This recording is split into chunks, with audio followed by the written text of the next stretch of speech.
the everlasting arms, leaning on the everlasting arms. Hey, this is the Grace Hour show, and we are talking about the hand and arms of God today.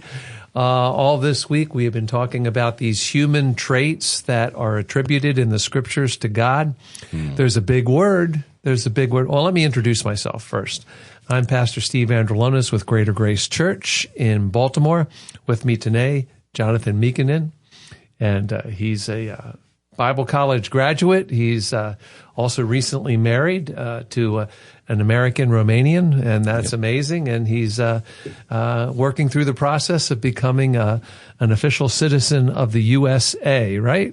I guess that's going to happen at some point, right? That's the plan. And the Lord determines the steps. That's right. That's good.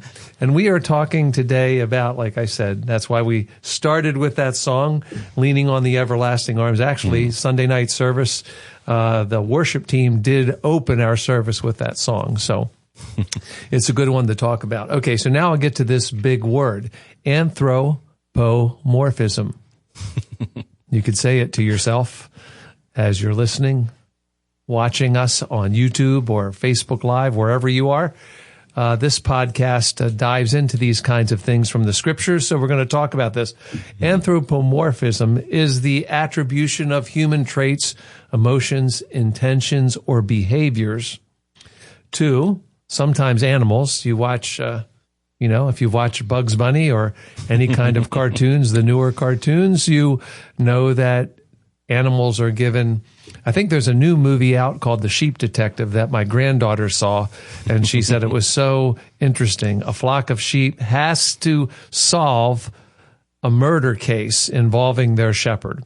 So that's anthropomorphism, sheep talking and everything like that. Of course, we know that in the garden a serpent talked, and we know from C.S. Lewis's fantasies that animals could have talked at some point in time. But anyway, anthropomorphism is human traits, and human traits God uses, and this idea of hands and arms is our assignment today, Jonathan.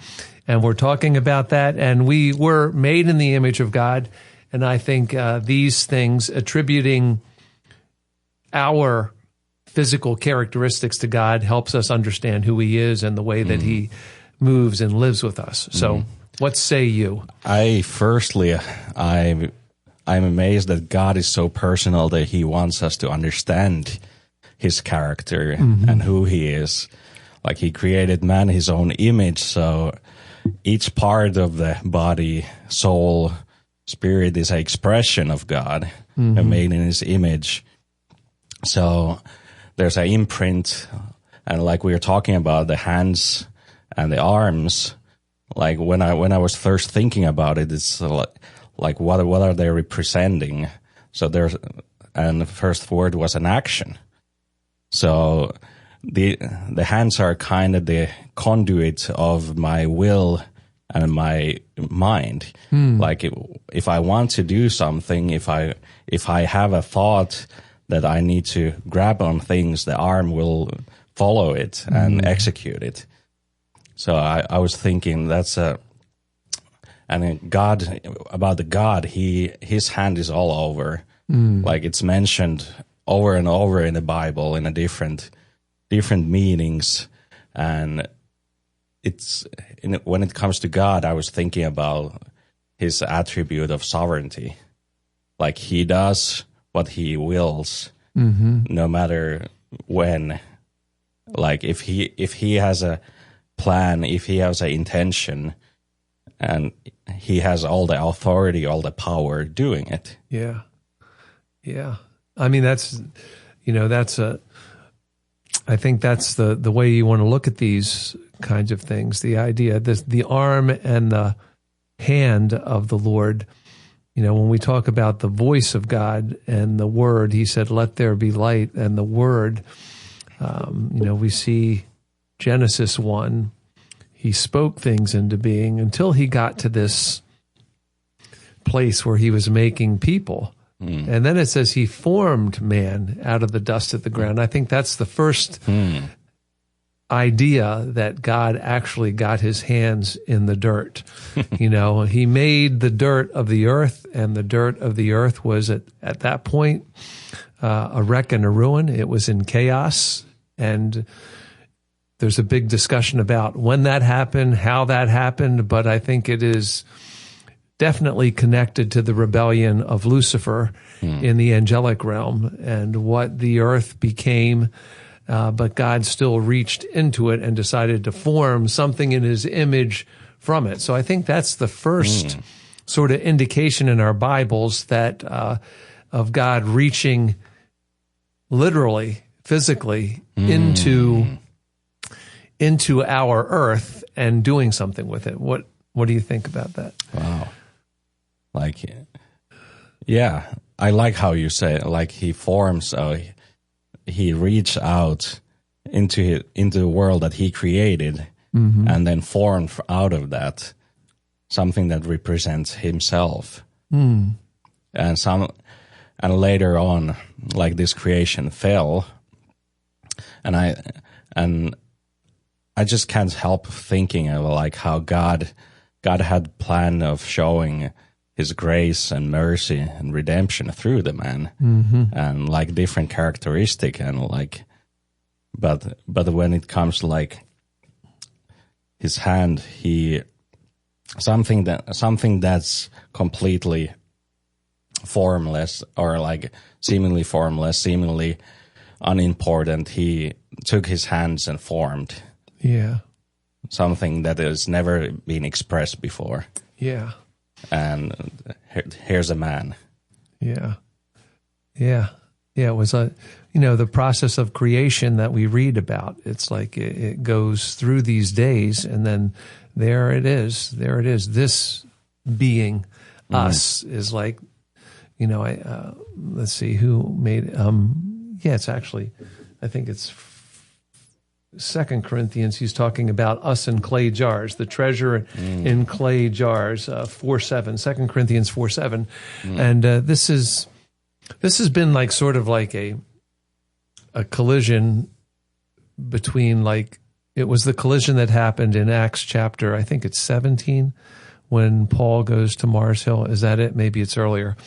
But he does have this conversation with philosophers, and when they get to the idea of God as a man and God as a resurrected man, that's when they go off the deep end. They can't comprehend that matter, that clay, that dust, that God putting his hand in it and forming it is even possible, or even is a worthy effort. That's so beneath God, and the fact that he expresses his way, like you said, with pieces of our body, his hand and his arms. It's like telling us something that is, it's trying to restore the dignity and the honor and the unashamedness that was there with Adam and Eve at the beginning and lost in the fall. The only reason we think of our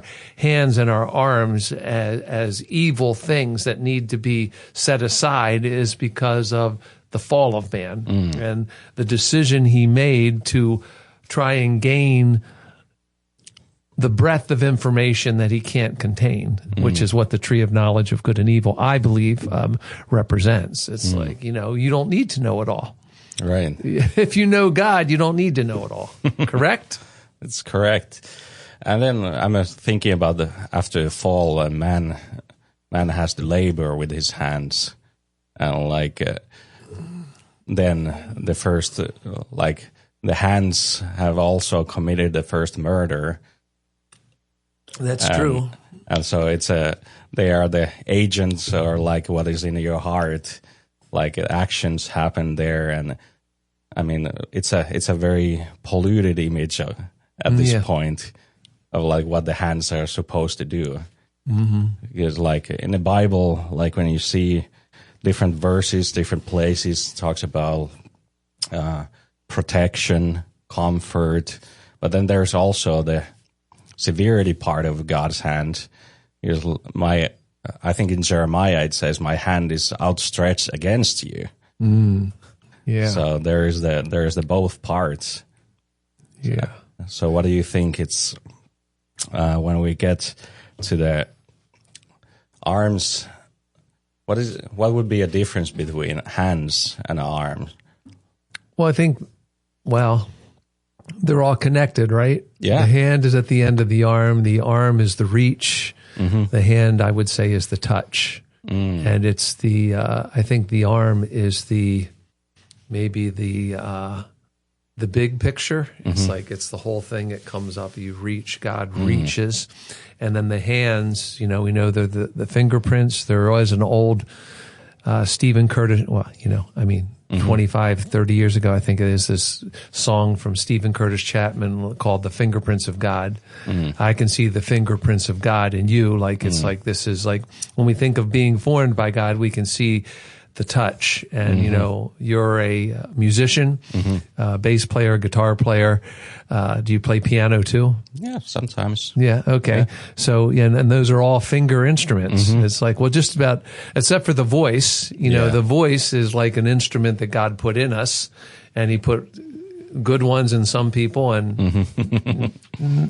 something to be developed on the others. Yeah, that's it. That's good. Something that makes joyful noise. It can make joyful noise. Can it make melody and harmony? That's all of it works and together. And then some can just clap their hands. That's it. That's true. There's another thing, or not to keep the rhythm, but so I think that you might have this listed in your notes there about like.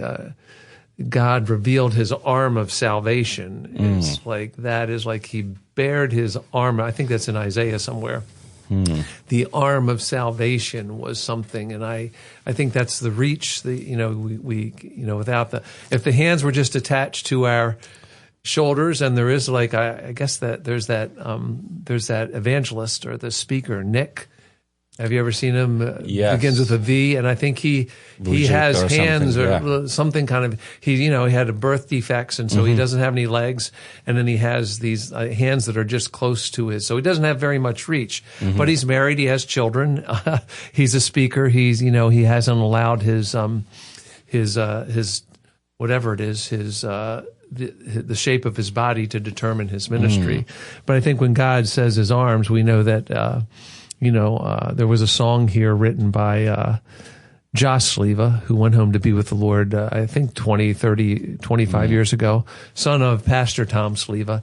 But he wrote a really great song called With His Arms Wide Open. And it's like, so we know the reach of God, and,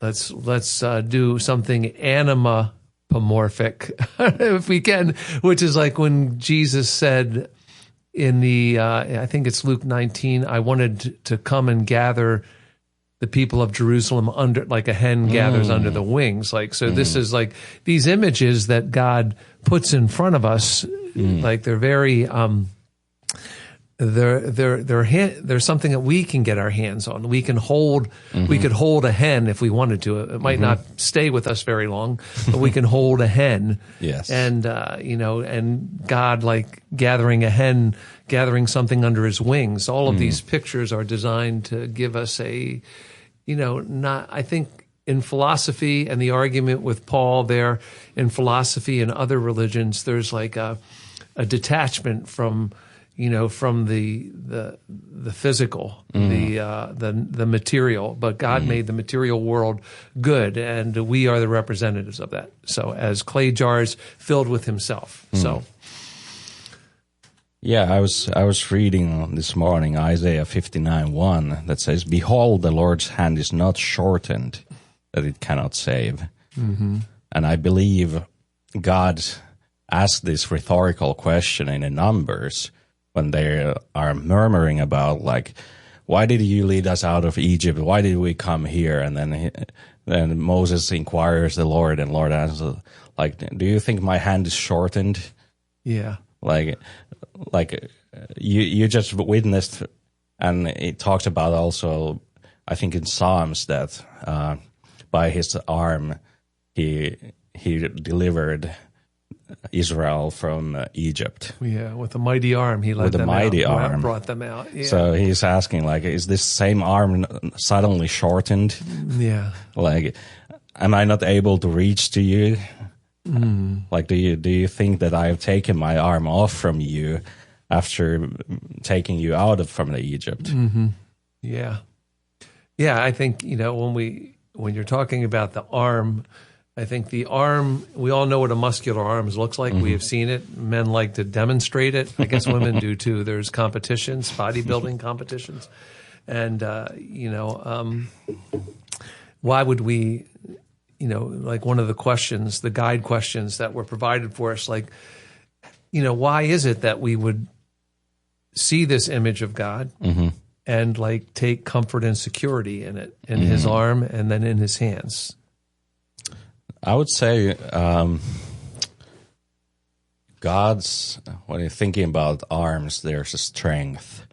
But then there's also, in the hands, there can be a tenderness, there can be a comfort.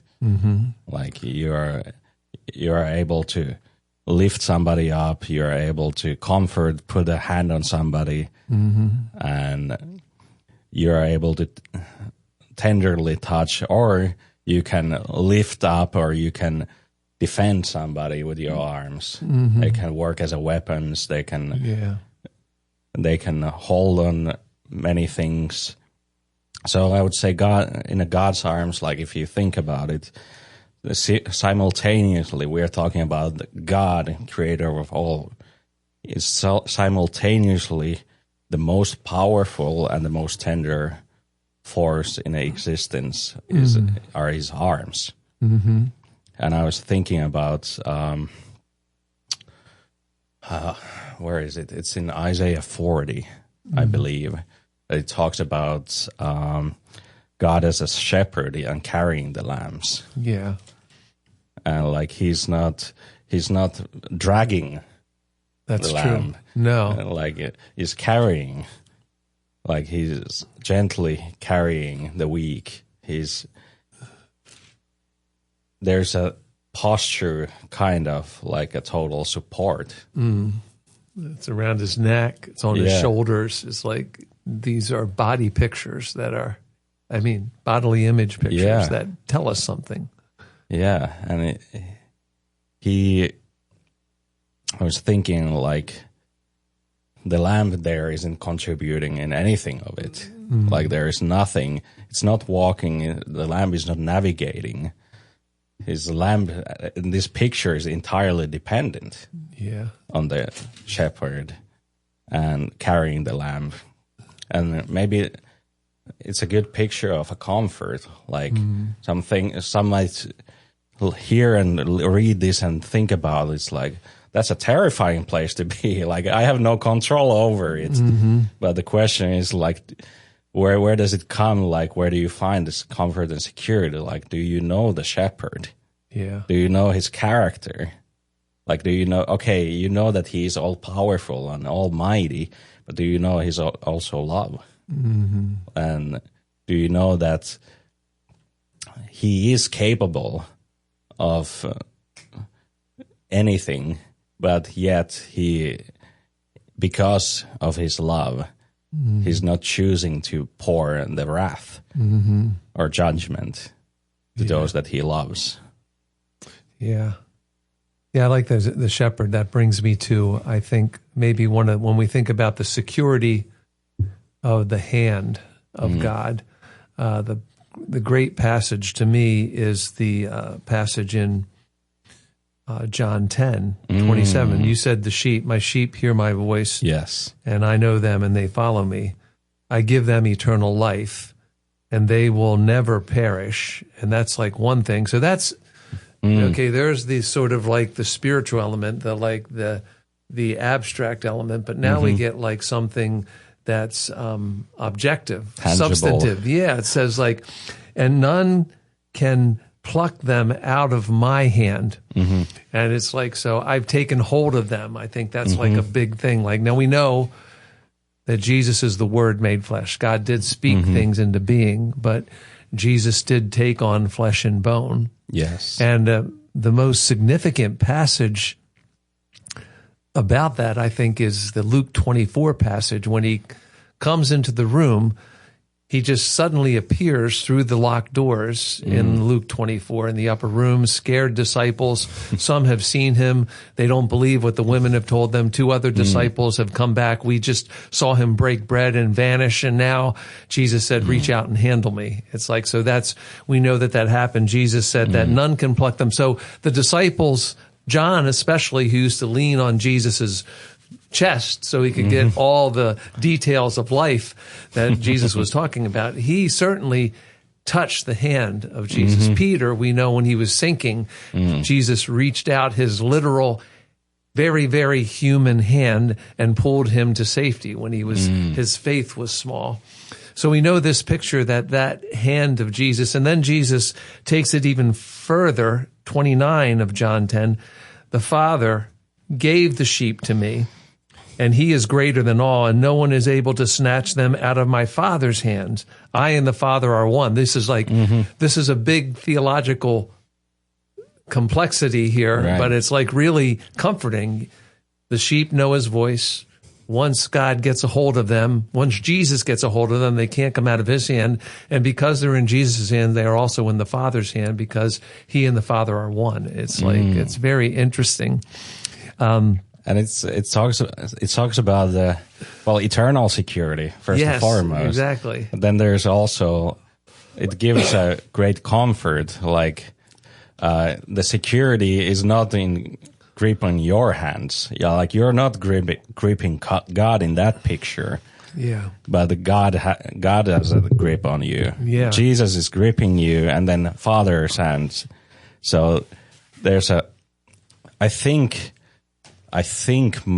there's many Christians living in an anxiety. Yes. Because they are measuring their own hold on faith. That's right. Their own hold. They are the measure that how I can grab God. But here's another picture, like with Isaiah.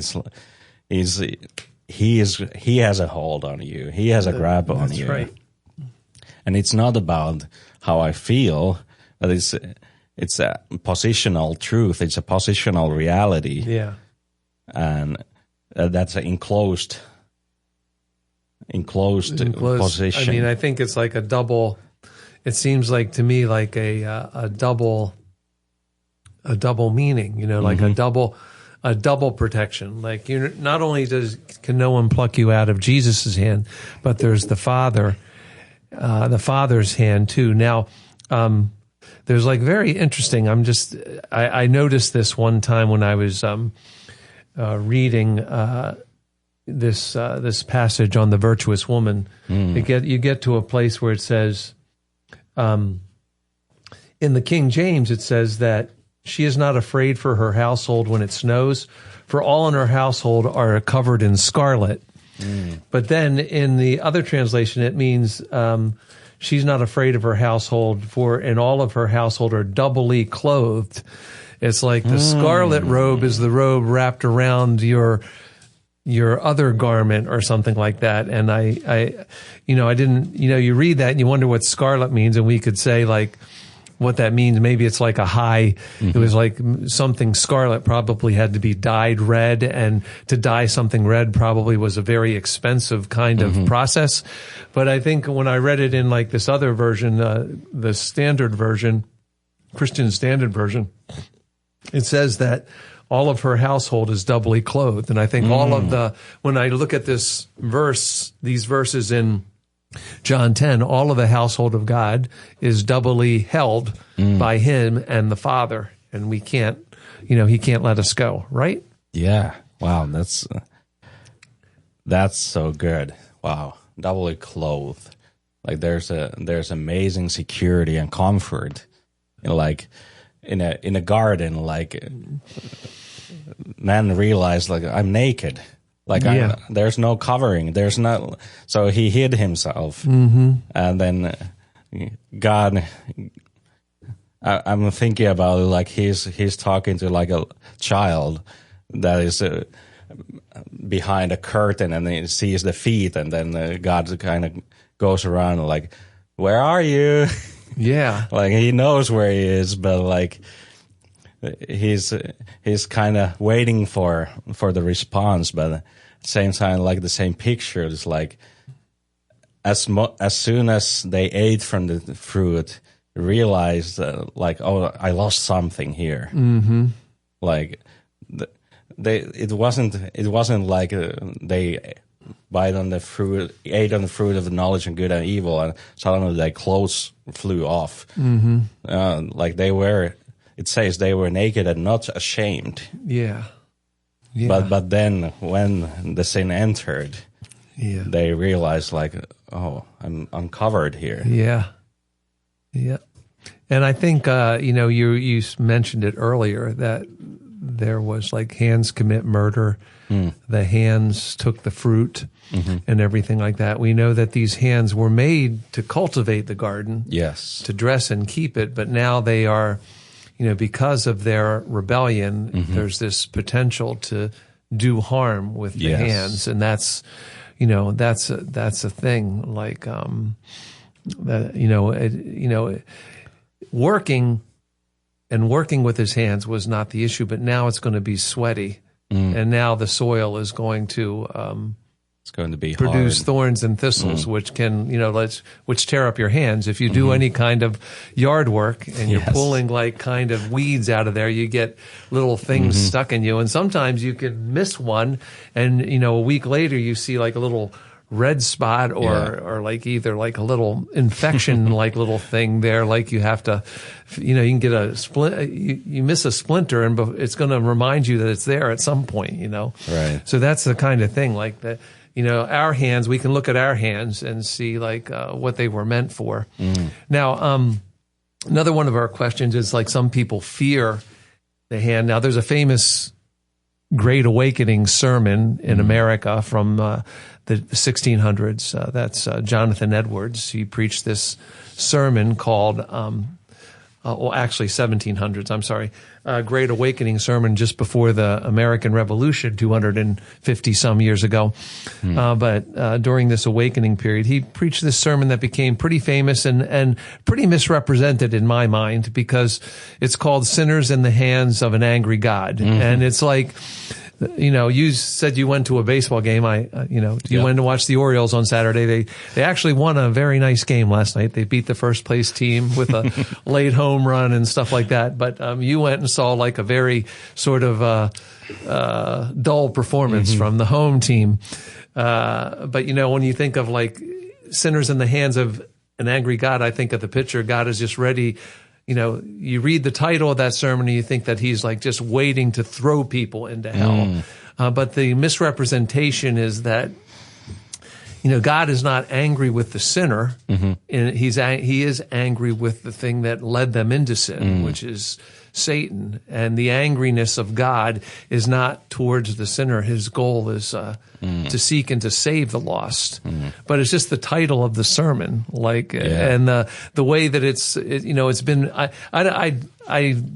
I challenge anyone to listen to that sermon. Like you can get it read to you somewhere if you don't want to read it on the page. But you can see that God is not willing that any man should perish, but that all should come to repentance.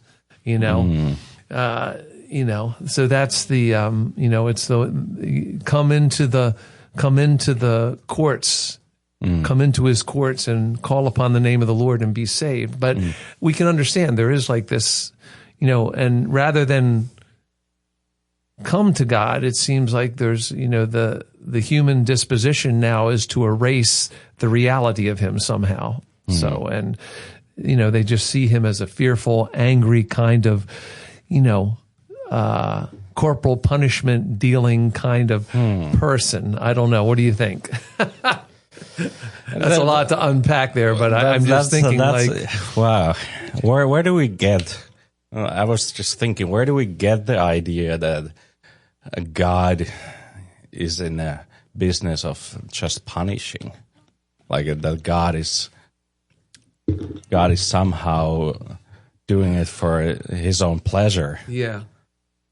Because I was reading in Proverbs 3 the other day, and it came back to me today, Proverbs 3:11 and 12 says, "Do not despise the chastening of the Lord, nor detest his correction. For whom Lord loves, he corrects, just as a father the son in whom he delights." Mm-hmm. So the delight is there in the same verse as the correction. Like, Father corrects precisely because he delights. Mm.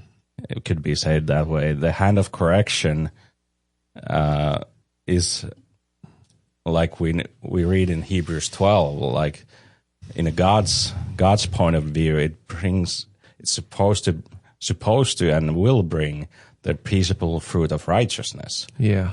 And it's not for his pleasure, but we do tend to get the idea that when God is correcting and God is chastising, and he's somehow mad at me. Yeah. And I mean, we do get it. Like, if there's a misrepresentation of God, let's say, you learned from your family that my dad is not all loving. Mm.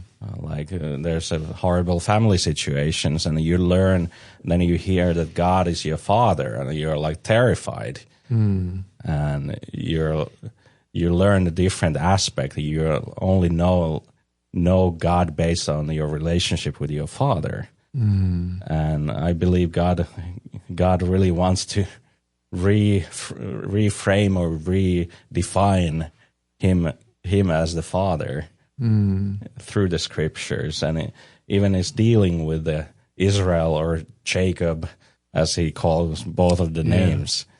And Jacob, when he's rebellious, and he's kind of putting his plan for the nation into action through his hand. Yeah. Like I believe it says in Jeremiah 21:5, like, I will fight against you with an outstretched hand. It's the same hand. Yeah. But instead of for, it's against. Yeah. Yeah, no, we know that Jacob wrestled with God to the breaking of the day, and then when Jacob would not let him go, God touched his hip, put it out of order, gave him a limp, and sort of left Jacob dependent on God. That was like the correction there, the wrestling with God, which is like, I think this is, people fear the hand of God because men's hands have been used in abuse in many ways. And striking people is one of those things. Cain's, one of the earliest human beings struck down his brother because of his religious comparison that was going on there. And so we know, and that's a matter of the heart, the deceptive heart, the deceitful heart, the angry heart, the raging heart tries to do that. We apply those things to God. And he does stretch out his hand to discipline. Yes. And I think a better picture would be like when he talks about the vine and he prunes the vine. I'm thinking when I've watched a gardener prune some things and to get close to the tree, and sometimes there's a very firm grasp on that, and then there's a, getting as close to the trunk or to snip off the dead branch. It's like a very, when God administers his correction, it's always done for the reconstruction or the reconciliation. God is not about locking you up and incarcerating you and putting you in chains. He's released you from those chains of bondage that sin has. And just like this, he's wanting to prune you so you can bring forth more fruit.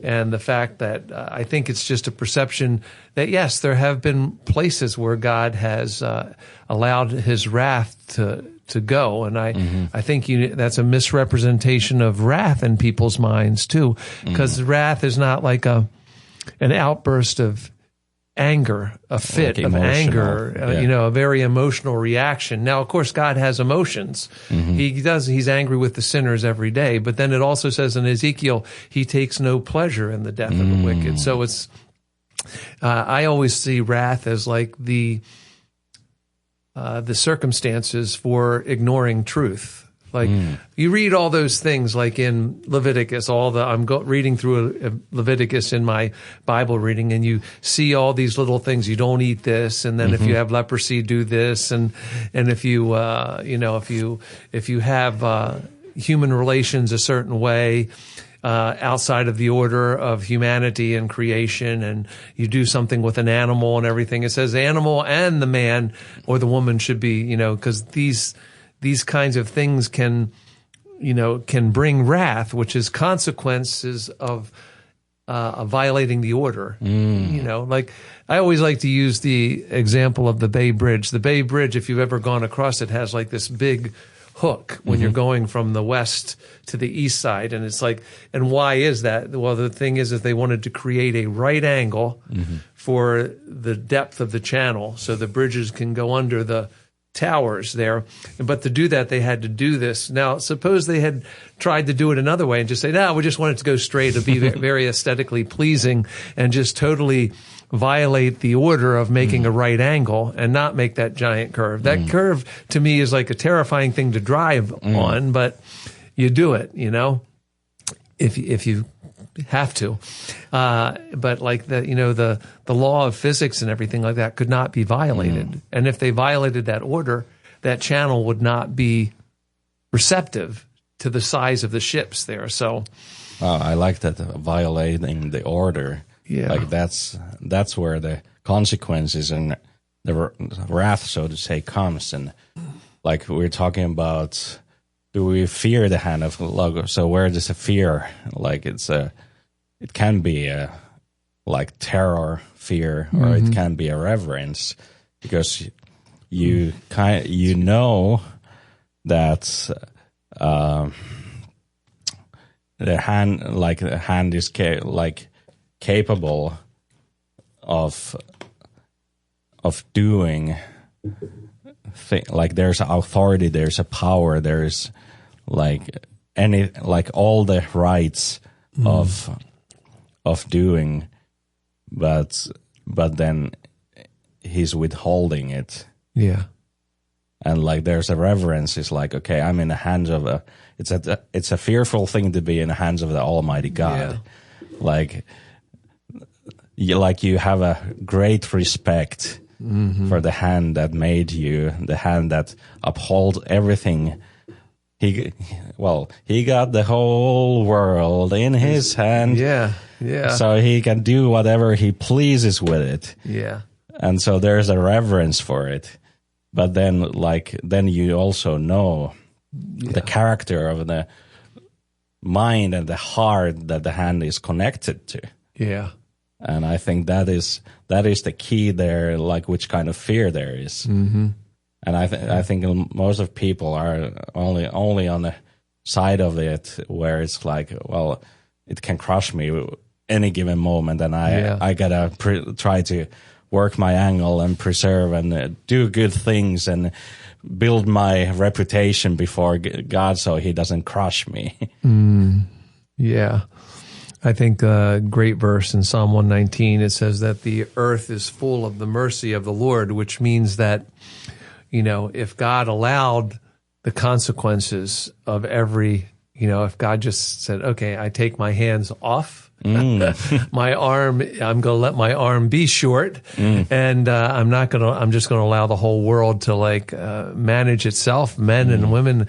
And, if there wasn't mercy, which means that, God isn't constantly giving people what they deserve. He's actually showing mercy. He's showing restraint. Yes. He's allowing, when it came to the promised land and those tribes, those people groups that were there, that God told the 12 tribes to really execute and get rid of, because he said their iniquity hasn't reached its tipping point yet. It wasn't, it's not the full measure of the iniquity hasn't expressed itself, which is a scary thing. Like, God, you could just do this. And it's like, but there's this capacity that he gave. He formed us. He breathed into us. But there's this capacity of human choice that God has chosen not to violate. And it's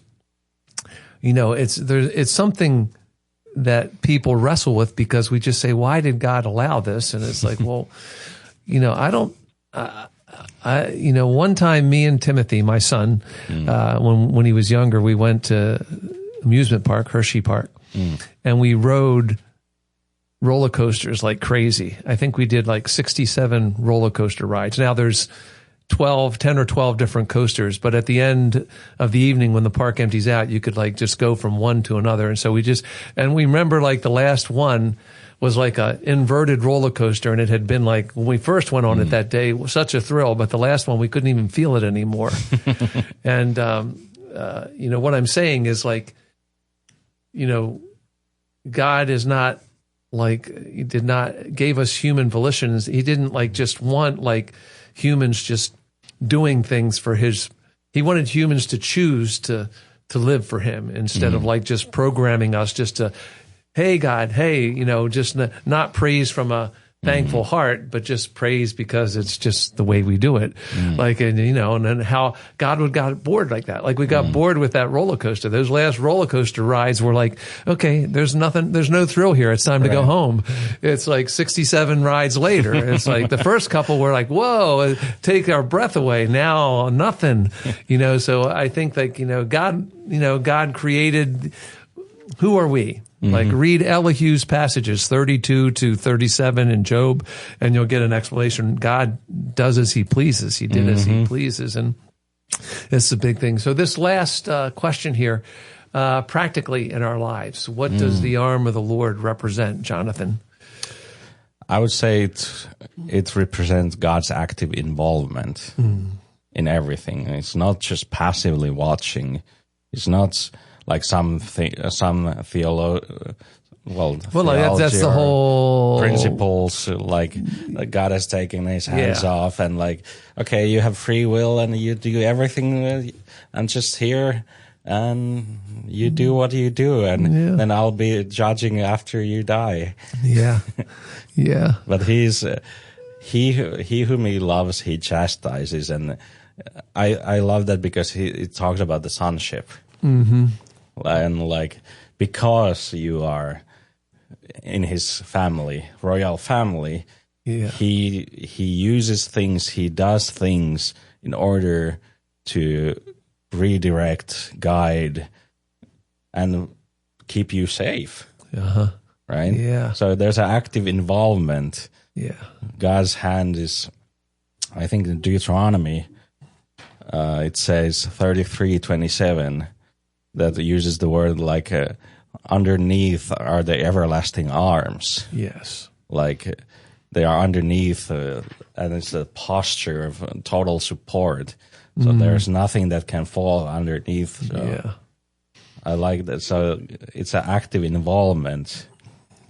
And then I was thinking about the other, like, right hand.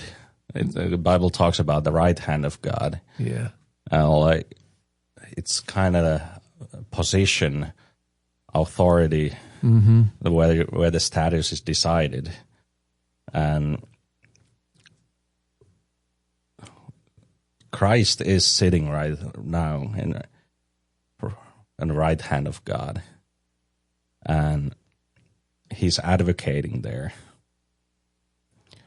So and we are in his hand. Yeah. And in the Father's hand. Yeah. It's the position being in a God's hand gives a tremendous security and tremendous relief. Yeah. And comfort. Yeah. And just knowing that, that he reached into our world. Yeah.